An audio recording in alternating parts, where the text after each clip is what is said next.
Ever wondered about the secret history behind those deliciously savory piroshki? Well, grab your napkins and prepare to feast your minds as we dive into the tantalizing tale of piroshki history. Today, we're exploring the culinary saga of the mighty piroshki. But before we sink our teeth into the juicy details, hit that subscribe button and ring the notification bell to stay updated on all things food history. Let's journey back in time to the heart of medieval Russia, a land where winters are long and hearty meals are a necessity. It's here, amidst the snow-covered plains and cozy log cabins, that the story of piroshki truly begins. In the 9th century, Russian peasants, known for their resourcefulness, sought ways to make their simple meals more satisfying and filling. With limited ingredients at their disposal, they turned to dough, a staple of their diet, and filled it with whatever they could find. Meat, fish, mushrooms, cabbage, you name it, they stuffed it into their doughy creations.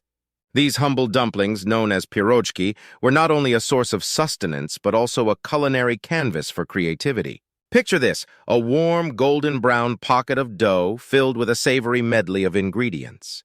The aroma alone was enough to make mouths water and hearts sing. Piroshki weren't just a meal, they were a celebration of life's simple pleasures. As time went on, piroshki became an integral part of Russian culture and tradition. They were enjoyed during festivals, holidays, and even everyday gatherings among family and friends. Can't you just imagine it? A jovial gathering of peasants sharing stories and laughter over a platter of steaming hot piroshki. Ah, those were the days. As piroshki gained popularity across the vast expanse of Russia, they began a journey that would take them far beyond the borders of their homeland. From the cobblestone streets of St. Petersburg to the bustling markets of Kiev, these delectable dumplings captured the hearts and taste buds of Eastern Europe. But piroshki were not content to stay within the confines of Eastern Europe. Oh no, they had bigger dreams, dreams of conquering the world one bite at a time. With waves of immigration in the late 19th and early 20th centuries, piroshki found their way to new lands, carried in the suitcases and memories of those seeking better opportunities abroad. From the snow-covered plains of Siberia to the bustling streets of New York City, piroshki became a symbol of resilience and adaptation.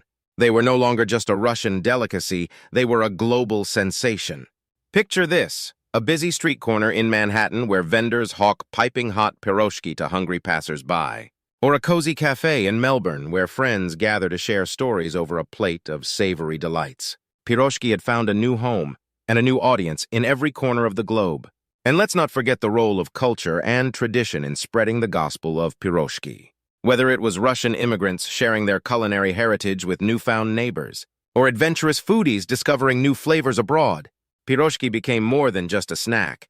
They became a bridge between cultures. So the next time you bite into a warm, fluffy piroshki, remember the journey it took to reach your plate.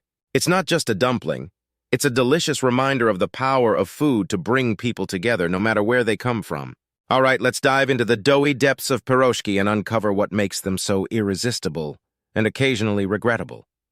First off, let's talk about why piroshki rock. And trust me, there are plenty of reasons to love these little bundles of joy. One of the greatest things about piroshki is their versatility. Seriously, you can stuff them with just about anything your heart desires. From classic fillings like beef and potatoes, to more adventurous options like smoked salmon and cream cheese. I mean, who knew that a humble ball of dough could be the perfect vessel for culinary experimentation?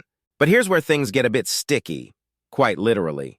While piroshki may be delicious, they're not exactly the poster child for healthy eating. In fact, with their deep-fried exterior and carb-heavy dough, indulging in one too many piroshki can quickly lead to a food coma of epic proportions. Now, don't get me wrong. I'm all for treating yourself every now and then. But when it comes to piroshki, it's all about balance.